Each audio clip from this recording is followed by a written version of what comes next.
কি বন্ধুরা, এই পাখিকে চেনেন তো? হ্যাঁ, এটাই হলো ঈগল পাখি।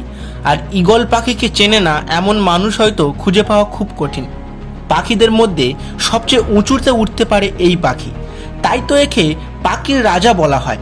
শুধু তাই নয়, আরও অনেক এমন তথ্য আছে যা আপনাদের সম্পূর্ণ অজানা, আর সেগুলি আজকে জানাবো আজকের এই ভিডিওতে। কিন্তু তার আগে আমার চ্যানেলে নতুন হলে অবশ্যই চ্যানেলটি সাবস্ক্রাইব করতে ভুলবেন না।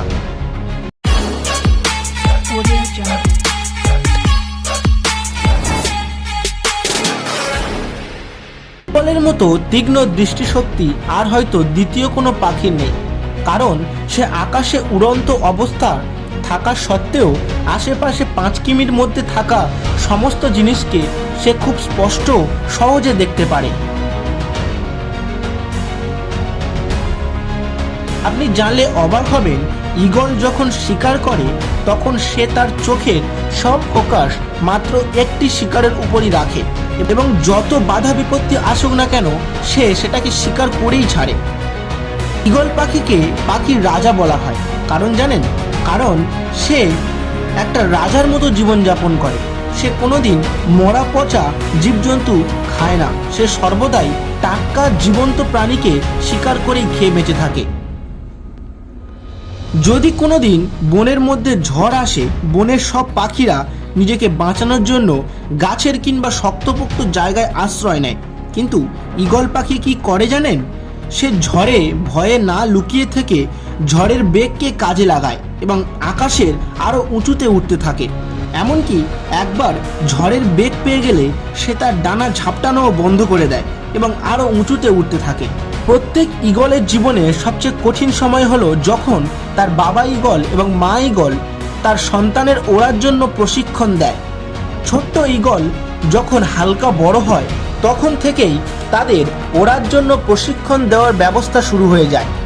মা ঈগল বিশাল পাহাড়ের উপর থেকে তার বাচ্চাদের নিচে ছুঁড়ে ফেলে দেয়, কিন্তু তারা তো আর বড় নয় যে ফেলে দিলেই উড়তে শুরু করবে। তারা ডানা ঝাপটায় কিন্তু কিছুতেই উড়তে পারে না। তবে সেই সময় কিন্তু বাবা ঈগল পুরো ঈগল পাখির যখন বয়স বাড়তে থাকে তার পালকগুলো দুর্বল হতে থাকে, যে কারণে সে আর আগের মতো দ্রুত উঠতে পারে না। শুধু তাই নয়, তার মুখের ঠোঁট এতটাই বেড়ে যায় যে সে আর কোনো শিকারকে ভালোভাবে ধরতে পারে না।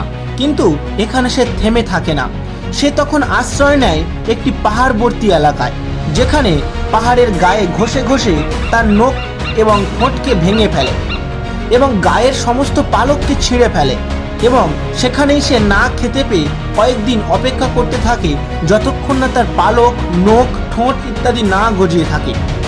এবং যখন একবার পুনরায় পালক, ঠোঁট, নখ ইত্যাদি গজিয়ে যায় তখনই সে আবার বিদ্যুৎ গতিতে শিকার করার জন্য প্রস্তুত হয়ে থাকে। বন্ধুরা, ঈগলের জীবন থেকে আমরা এটা বুঝতে পারি যে আমাদের জীবনে যত বাধা বিপত্তি আসুক না কেন আমাদেরকে হার মানা কখনোই উচিত নয়। জীবনের শেষ রক্তটুকু দিয়ে লড়াই করে যেতে হবে আমাদের এই জীবনে। তো বন্ধুরা, আজকের ভিডিওটি কেমন লাগলো অবশ্যই আমাকে কমেন্ট করে জানাতে ভুলবেন না।